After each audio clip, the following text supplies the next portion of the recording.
manatili kang matapat hanggang iyong kamatayan, pagkat buhay aking bigay.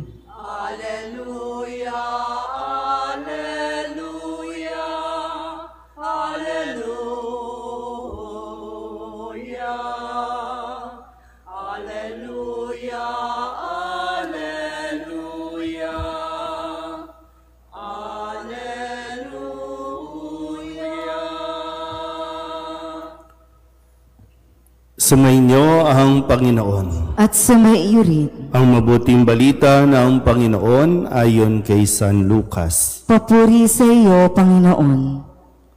Noong panahong iyon, sinabi ni Jesus sa kanyang mga alagad, "Darakpin kayo't uusigin.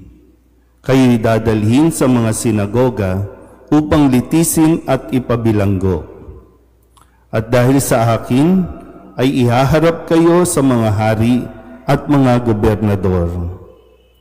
Ito ang pagkakataon ninyo upang magpatotoo tungkol sa akin. Ipanatag ninyo ang inyong kalooban. Huwag kayong mababalisa tungkol sa pagtatanggol sa inyong sarili, sapagkat bibigyan ko kayo ng katalinuhan at ng pananalitang hindi kayang tutulan o pabulaanan ng sinuman sa inyong mga kaaway. Ipagkakanulo kayo ng inyong mga magulang, mga kapatid, mga kamag-anak at mga kaibigan, at ipapapatay ang ilan sa inyo. Kapupuotan kayo ng lahat dahil sa akin, ngunit hindi mawawala ni isang hibla ng inyong buhok. Sa inyong pagtitiis ay tatamuhin ninyo ang buhay na walang hanggan." Ang mabuting balita ng Panginoon. Pinupuri ka namin, Panginoong Hesukristo. Isang magandang umaga po sa inyong lahat. Magandang umaga po. Ngayon po ay Miyerkules ng huling linggo sa karaniwang panahon.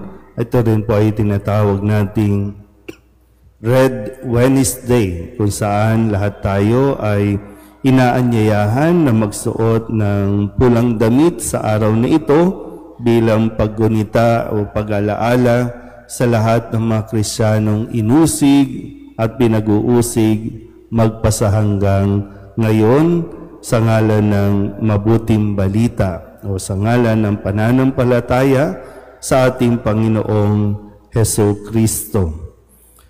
At sa ating Ebanghelyo, bago pa natin ginugunita itong Red Wednesday, noon pa man ay nagbigay na ng paalaala sa Jesus sa kanyang mga alagad, maging sa lahat ng mga nagnanais na sumunod sa kanya.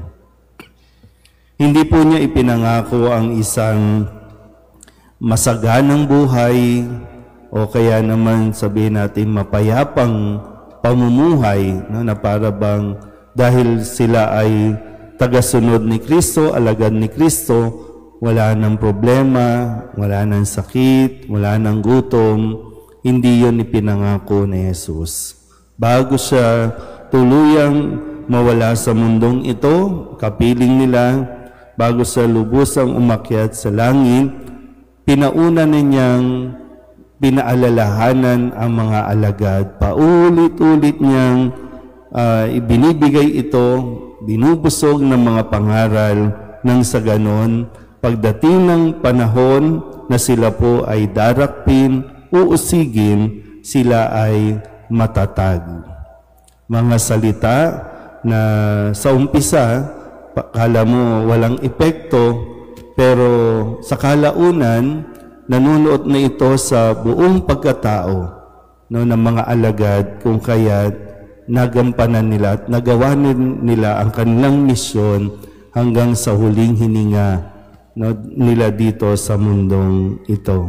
So ito po, no, ang mga paalala ni Jesus, hindi pananakot, kundi para ihanda sila ang kanilang mga kalooban. Kasi minsan, no, nadidisappoint tayo kapag yung expectation natin, ay akala ko sasaya ang buhay, ay akala ko walang problema. So, yung mga expectation. Kaya ito, kasama doon sa mga aasahan nilang pwedeng mangyari sa kanila ay itong mga bagay na ito. Kaya maganda rin na nawa sa atin po, no? May mga role tayo sa buhay, may mga obligasyon, mga responsibilidad. Minsan sinasabi natin sa mga henerasyon natin ngayon, no? Tinatawag natin mga millennials, no?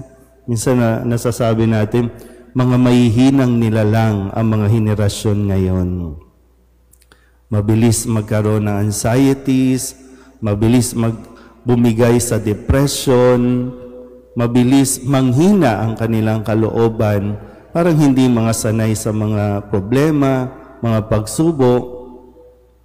Pero sa isang banda, ano bang naiambag natin para sa kanilang katatagan? Kung halimbawa tayo, kung maikukumpara lang natin, paano tayo naging matatag? Paano natin nakayanan yung mga pinagdaanan natin, mga hirap, pagsubok? Kung imagine niyo po, paano kayo nakatapos ng pag-aaral? Hindi kayo nakayang suportahan ng inyong mga magulang, pero nakapagpursige kayo, di ba?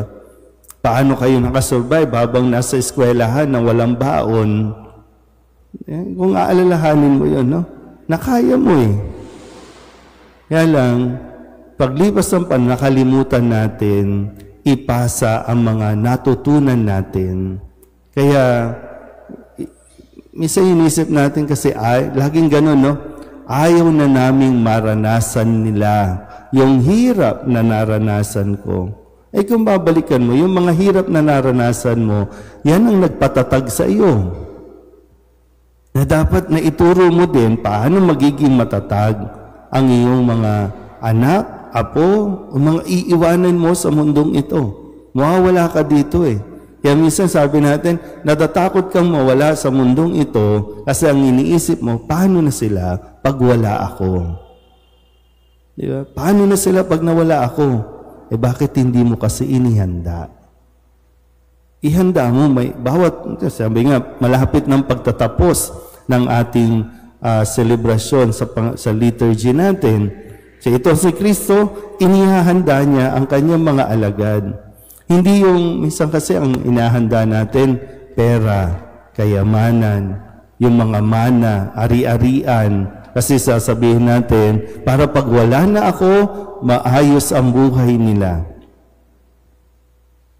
Turuan niyo paano magsumikap. Turuan niyo paano magtiis. Turuan niyo paano harapin ang mga problema.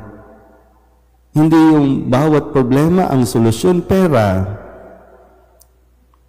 Bawat ano na lang natin, no? Bawat kilos, laging akala natin puro pera, pera. Salita ng Diyos, nakalimutan nating ituro. Dahil ang salita ng Diyos, yan ang pinagmumulan ng mga mabubuting asal na dapat nating binabaon, dapat ipinamamana ang mga salita ng Diyos. Yan ay mamumblema kayo. Bakit mahina ang loob nila? Bakit walang lakas ng loob? Konting problema, iisipin agad, kikitli na ang buhay.